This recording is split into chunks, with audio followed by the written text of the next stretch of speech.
नमस्कार, प्रणाम भोजपुरी समाज। बहुत ही गुड न्यूज़ के साथ रउआ सभी के बीच में हम महेश तिवारी फिर से हाजिर बानी। रउआ लोग के अपन चैनल खबरें भोजपुरी में स्वागत बा। आज हम बात करम the real king of Bhojpuri power star Pawan Singh ji के बॉस फिल्म के बारे में। जी, बॉस फिल्म के तैयारी जोरों शोरों पे चल रहा बा। बहुत ही जल्द वो फिल्म के ट्रेलर रिलीज कल जाई। जी, यही 7 तारीख के आवे वाला 7 तारीख को फिल्म के ट्रेलर रिलीज कर देवल जाई यूट्यूब के माध्यम से।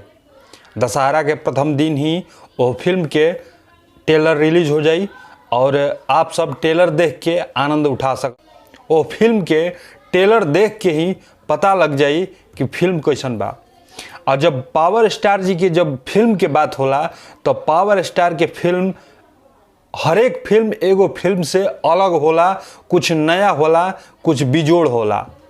वो फिल्म में पवन सिंह जी के साथे साथे हिंदी के बहुत ही बढ़िया कलाकार, बहुत ही चर्चित चेहरा महेश मांजरेकर जी गुंडा के रोल में वहाँ के बानी।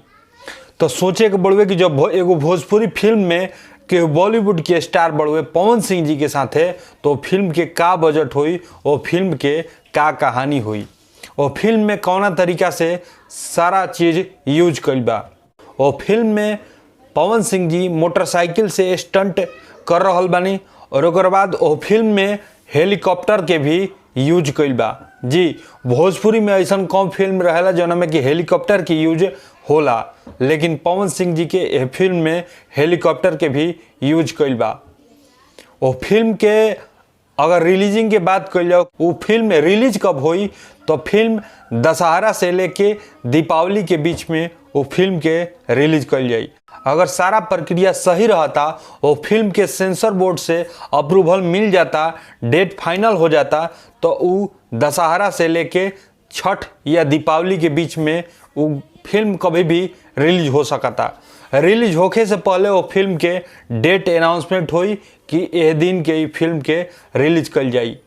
वो फिल्म के पूरा कहानी के बात करी तो जब पावर स्टार जी जौन फिल्म में रहिला, वो फिल्म के कहानी तो कुछ अलग ही रहेला। और पवन सिंह जी यह फिल्म में करीब 1 साल से ऊपर भी यह फिल्म में काम कैले बनी। तो जौन फिल्म के बनावे में 1 साल से ऊपर लागल बड़ुए, तो वो फिल्म के कहानी के, वो फिल्म में काम के अंदाज़ा लगावल जा सकता कि कौना हिसाब के काम भइल हुई। भोजपुरी के ऐसा भी फिल्म बाड़ी सब जौन की मुश्किल से 25 से 30 दिन में ख़त्म हो जाला, वो फिल्म बन के तैयार हो जाला।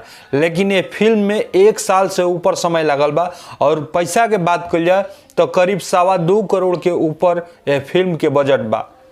भोजपुरी की अक्सर ऐसा फिल्म रहेला जौन की 1 करोड़ से 1.5 करोड़ में फिल्म बन के तैयार हो जाला और रिलीज भी हो जाला। लेकिन एक बार पवन सिंह जी अपना फिल्म के बजट भी बहुत ज़्यादा बड़ा रखले बनी और फिल्म में समय भी बहुत ज़्यादा लागल बा।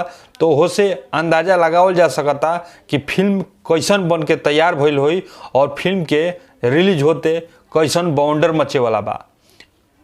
भोजपुरी समाज से आग्रह बा कि अपना पावर स्टार के रउआ सभे प्यार दी और ऐसा ही गर्दा मचौले रही। मिलल जाई अगले वीडियो में, तब तक खातिर जय मां विंध्यवासिनी।